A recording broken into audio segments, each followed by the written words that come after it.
I'm mad as fuck. Cause why does the economic climate in fucking America, I hate the way that I have to work 2 jobs just to be able to do anything other than survive. Like, what the fuck is going on? Like, rent used to be $600 like 15 years ago. What the fuck is going on? In today's video, you'll hear it from everyday Americans: gas, groceries, rent. The frustration is real, and much of it lands on President Donald Trump. We'll unpack why wallets feel lighter and what the latest numbers actually show. If you a young bull, I'm 25. I've been in this house for 2.5, almost 3 years. And I had an apartment for 2 years before that. Stay with your parents until you are married. Do you hear me? And especially if you're a man. If you're a man, stay with your mom until you know you finna put a ring on this girl finger. Now you gotta go get a house. You feel me? And if you gotta pay all your mama's bills for you to feel like it's yours, you stay in that motherfucker. Cause I'm telling you, it's gonna be an easier life. And don't get me wrong, me and my woman, we are good. We go through stuff just like everybody else. But at the same time, if we, you feel me? Just imagine where you could have been not paying no bills for real. Only paying a water bill. Since you was 18, I'm 25. Only paying a water bill? What? So, I don't normally ever come on here and post anything except of my dog because he's absolutely gorgeous. But, I am extremely frustrated being a full-time employed person living in Florida and not being able to afford to live. I have spent my whole fucking day off trying to find a, more affordable place to live because I can't afford fucking $1,300 a month in rent and then fucking a $650 car note and then $300 in fucking insurance and then you got utilities and it's just it's either I eat or I pay my bills, and then even then it's like, okay, well, which bill's gonna be fucking late this month? And I'm so fucking sick of it. Like, all these fucking apartment complexes and realtors and even private renters, fuck you so fucking hard. And I mean that with everything in me. Fuck you. I nor anybody else should be working 60 plus hours a fucking week and not be able to fucking live. I'm about to crash the fuck out. I don't know. Maybe it's just me. Maybe it's just me losing my fucking mind. I don't know. But I'm about to lose my shit because I just can't take it. If you can't pay me $600,000 over asking price, I'm selling to BlackRock. If you didn't buy Starbucks last year, you could have bought my asbestos-ridden condo for $1.6 million. Please, I work 3 jobs. Is there any way I make enough to buy a home? I told you, get the out of my office! Nobody wants to hustle anymore. Back in my day, I babysat twice and bought a lakefront cabin, 2 jet skis, and a riding lawnmower, all cash. I'm taking your home and making my 9th Airbnb rental. I'm gonna squeeze this new family for every penny. We finally become adults and the economy looks at itself and says, yeah, now's a good time to fucking collapse. It's like the economy looked at us and said, oh, you want the basic necessities for life? Let's go ahead and upcharge those so you can't afford them. Like my creator! When did life become pay to win? In the beginning of life, we were just fucking primal animals, fucking swinging on trees, running around. And somewhere down the line of evolution, we thought to ourselves, let's make life suffering. Like, we looked at our perfect heavenly sent society and we said to ourselves, you know what's missing from this? A 9 to 5 and some taxes. Hey guys, let's make this thing called money and let's have it control everything. And you know what really gets me ready to just fucking crank my hog? Is when boomers look at us and tell us that we just don't want to work as hard. Motherfucker, you are lucky I don't send your ass to the retirement home right now. And it's like my boomer. Those 5 mansions that you bought back in 1970 for 100 pennies and a fucking couple peanut packets? Yeah, those ones? You were able to afford that because you opened up a lemonade stand. In this economy, if you don't have at least 5 different jobs, 2 side hustles, and honestly a little bit of corner work, you are not surviving. This economy looks you in the face and says, oh, you want a dozen eggs? Let's make that $10. Motherfucker, what? And it's like my brother. I don't get why the basic necessities are so expensive. I can walk into Best Buy and buy a fucking 90-inch 8K flat screen television with a fully automated AI inside of it. But you're telling me eggs are $10 fucking Dollars? Let's go ahead and wrap this shit up. And it's like you turn 18 and all of a sudden these stupid motherfuckers called the IRS start taking half your money. Like, motherfucker, that is my money. so no, get your dirty, grimy hands off of my money. It is not yours. I'm seeing people on here complain about $600 rent. Are y'all okay? Are y'all genuinely okay? Bitch, I got a 2-bedroom, 1-bath, and my rent is $1,300. I'm not on this bitch crying. I kill for $600 rent, bitch. $800 rent. What? Your rent $600, you crying? Now I don't know your life. I don't know what kind of struggles you got, but I hope you get through it. Cause $600, baby. Let's wrap that up. Oh, you know what grinds my gears? People who make 70 to 100K come crying online talking about, oh, inflation's kicking my ass. Everything's so expensive, blah, blah, blah. Bro, shut the hell up, bro. If you don't have any kids, bro, you have a spending issue, not a money issue. You need to lower your lifestyle and shut the hell up, because I promise you, no one cares, nor should we, because you have a spending problem. So you gotta fix up. That's your problem, not ours. But that shit just pisses me off. Did any millennials or Gen Zers on here grow up in an upper middle class family and now you're looking around like, what the fuck? Like, pre-divorce, I grew up very privileged. My family lived in a 4,000 square foot home in a gated neighborhood in a very, very nice suburb that they bought for like 300 grand. Today, you'd probably do well to get it for 715. And my mom was a nurse and my dad was a salesman. Like, they might have together brought in like $100,000 to $120,000. We had a boat. We had a place to go to the lake on. And now having $100,000 for a family of 4, even where I live, which is the lowest cost of living major metro area in the country for reasons, it's still like, hard for people to buy a house if they didn't already, like before 2018, 2019.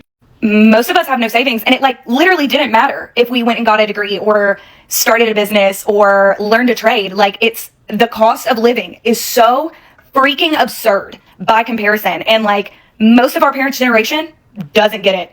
Like, unless they like went through a divorce, filed bankruptcy, had some kind of issue that like set them back to our place financially, they truly don't understand how hard it is for younger millennials and Gen Zers to even try to catch up. And it's like, there are those of us like me who I'm like, for me to retire, am I going to have to commit a crime in a country with nice prisons like Finland or something where I can just get healthcare and food and a place to live when I'm old so that I don't have to burden my kids, because they'll probably be, I mean, I hope not, but they might be worse off than us. Like, what do we do?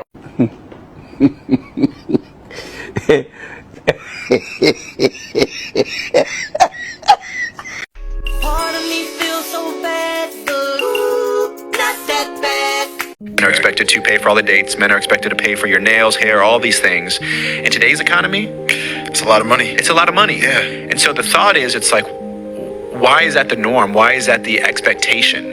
What does a provider mean? Like, I just really hate this thing that men do where they try and gaslight women about the reality of the world that we live in. Why is that the norm? Why is that the expectation? As if something called the gender pay gap doesn't exist. As if we don't live in a patriarchal society. Unless you are on the front lines with us, fighting the feminist fight and pushing for equal pay, I don't think any man should be complaining about having to pay for your girlfriend or your partner.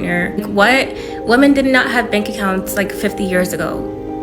We're literally still catching up. If you can understand that white people have a 400-year head start, and that's why black people have not been able to catch up with their wealth, then what's not clicking about women and dating and society? Men think that because they see a handful of successful women in media at the top that everything is okay. Well, we have black billionaires and black people have never been worse economically, so what now? Either way, I just want men to stop acting dense. You can be in an equal partnership and it's fine, but don't frame it as something that it's not. You're simply just not a provider. Words have meanings. You can't redefine it just because you can't measure up to the standards. I'm mainly just talking about this because I really hate when guys try and make it about the economy. If you're suffering in the economy, then imagine the woman who's not even making as much money as you. So, like, what do you want us to do?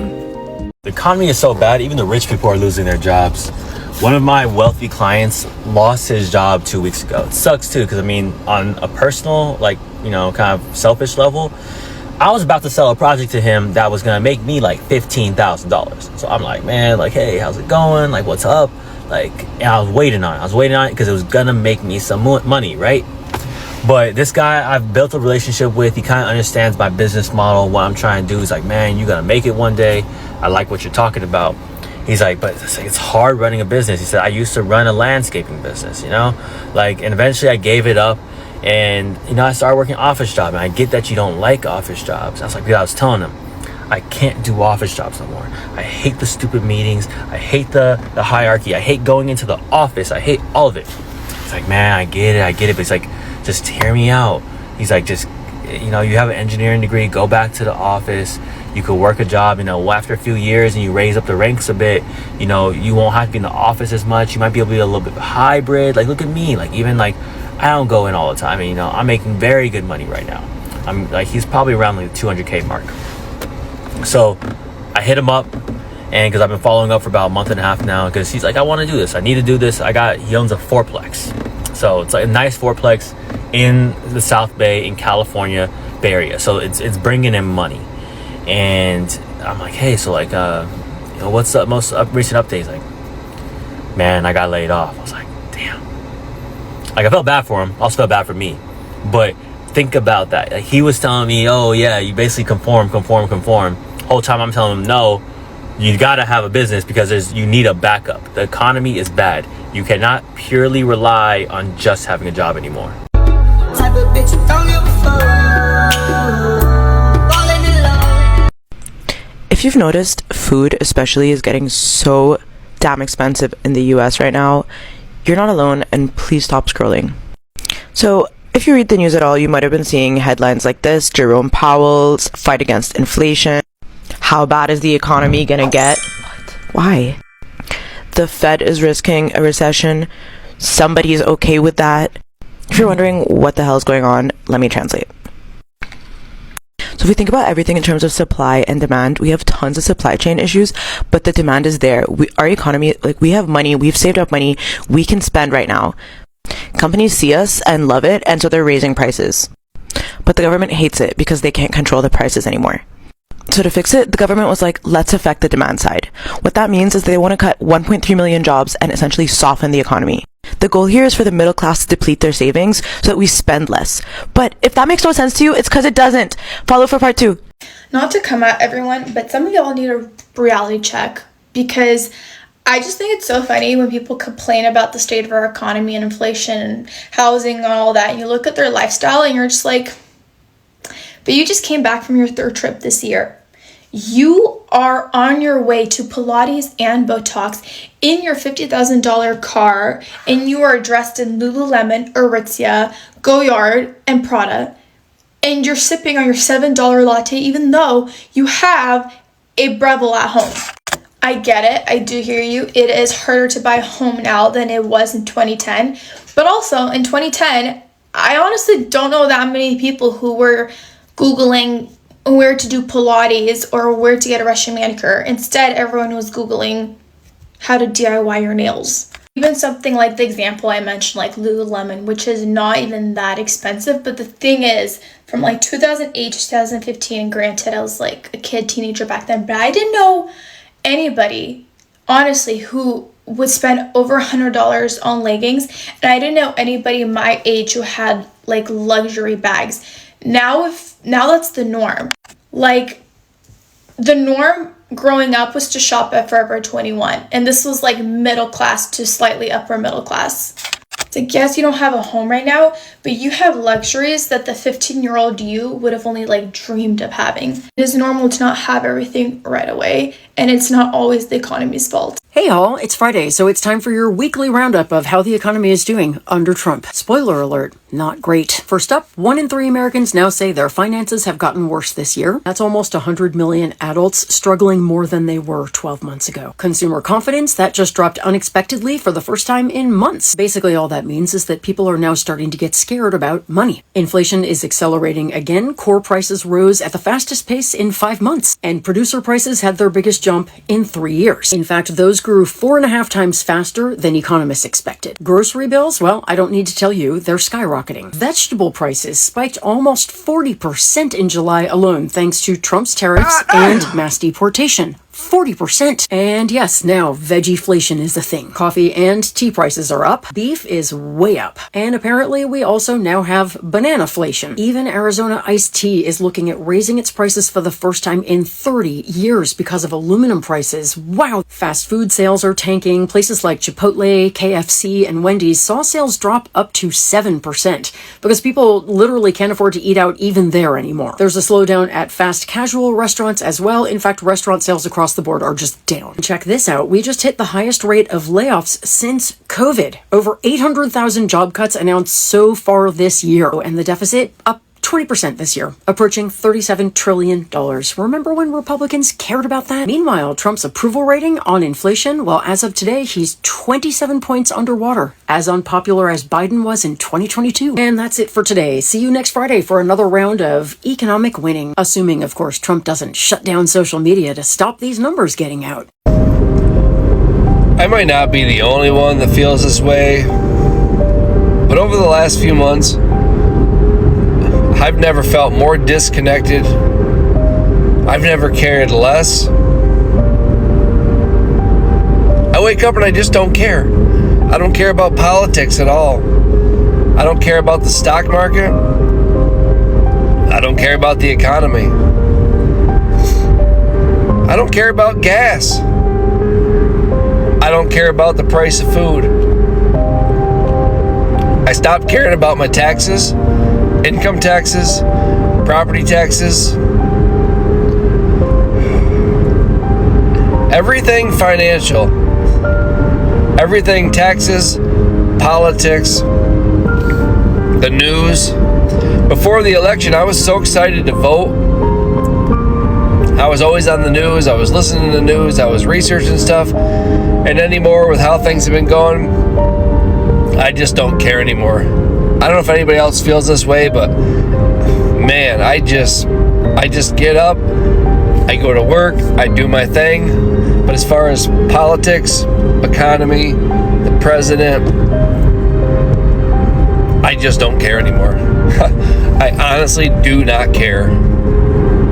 This is truly heartbreaking. Take a look at this statement by a woman breaking down in tears because she cannot afford to live anymore. She says, "I'm wondering if anybody else is feeling like they're drowning and they can't get out. I work overtime and I cannot get above the water. I mean, I literally have no gas for next week. It was either that or get a few groceries to get by. I hit my local food pantries. I'm just wondering if anyone else feels like they're drowning. The gas prices and the electric bills and the prices of food is just overwhelming." It's really sad because these are all issues that Donald Trump promised he would fix. He knows that Americans are struggling. He campaigned on it the whole time, but what does he do when he gets elected into office? Instead of fixing it, he makes it worse with his tariffs, raising taxes on the consumers. And also, he raises our deficit by trillions of dollars, giving tax cuts to billionaires. Think about what he did. He used the American people's pain, our struggling, our suffering to get himself the presidency, and then he turns on us, doing the exact opposite of what he told us he was going to do. Not only is he making the prices of everything increase, giving tax cuts to billionaires, but he's also cutting social programs that people in poverty depend on to survive. To the Republican Party, I say this, please stop voting against your own self-interest. Billionaires do not care about you.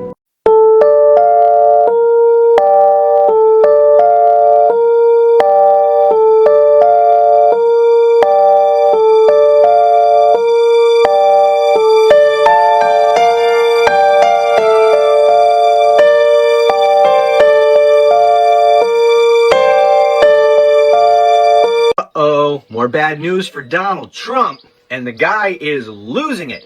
If you go to his Truth Social feed, you will see that the man has been rage posting on his shitty Twitter knockoff, and with good reason. Things aren't going very well for him.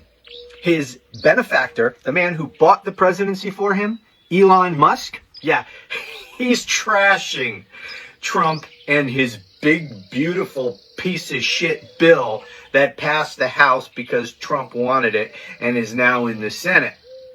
Well, he's trashing it. That's what happens when a guy buys the presidency for you and then you kick him out. And so now he has the world's richest man as a political enemy. That's what it's looking like. But here's some more bad news for Donald Trump, and the bad news just keeps piling up. But here's an article from Bloomberg. Let me read just a little of this to you. Hiring decelerated.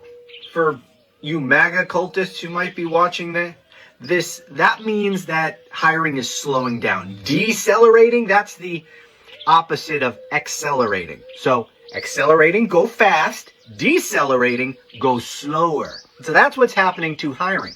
Hiring decelerated to the lowest pace in 2 years as sectors including business services and education and health shed jobs.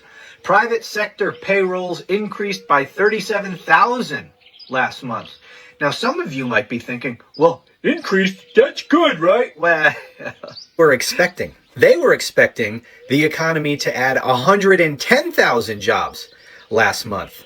So that's only about a third. Not so good. We have a huge country. 37,000 is a tiny, tiny little number. And that's not what they were expecting. When I start having food at the house, somehow I start having money at the bank. Consumer sentiment is down, y'all. People ain't spending money how they used to be because of this economy. Them little $8, $11, $14 for combos add up. The other day I went to go get a coffee before work. The lady said $11. I said $11. Now you do that 5 times out of the week, that's $55. And that's just coffee and a little feta wrap that don't even get you full. All I'm saying is people not spending money like they used to because of this economy and the fear of where it may end up. People not switching jobs like they used to because folks not hiring like they used to because of the economy. So what I'm saying is you better go to the grocery store, cook at home, save your money because the economy so volatile right now with old boy as president. That's all I'm saying. Keep that in mind. People not switching jobs because, people ain't hiring like that. So if you got a good job, do what you're supposed to do so you can keep it. If you can save some money because the economy kind of shaky right now. So the economy is doing okay, right? The economy is doing just fine. People have money. People are going to restaurants. They're shopping. They're paying their bills. Everything is just fine in America, right? Wrong. The biggest sign that something crazy is getting ready to happen in this country, car dealerships still have brand new vehicles from 2022 that they were unable to sell. That means they have 2022s, 2023s, and 2024s that never got sold off their lots. And they got 2025s coming in, and the lots are still full. These vehicles are still $50,000 to $80,000, and they cannot sell them. As a matter of fact, repossessions are at an all-time high. People are losing vehicles that they purchased when they were sky high, and they have $1,000 payments on these vehicles that they cannot afford. So you're in America where people are behind on their mortgage, delinquent on their rent, not able to afford their vehicles, letting them go back. No one's buying cars, maxed out on credit cards, and everything is okay. Guys, it's not okay. I've seen this too many times. It's not okay. It's bad. It's going to fall. It's falling. Even in an election year where they need to prove that we fixed everything, the sky is falling in America.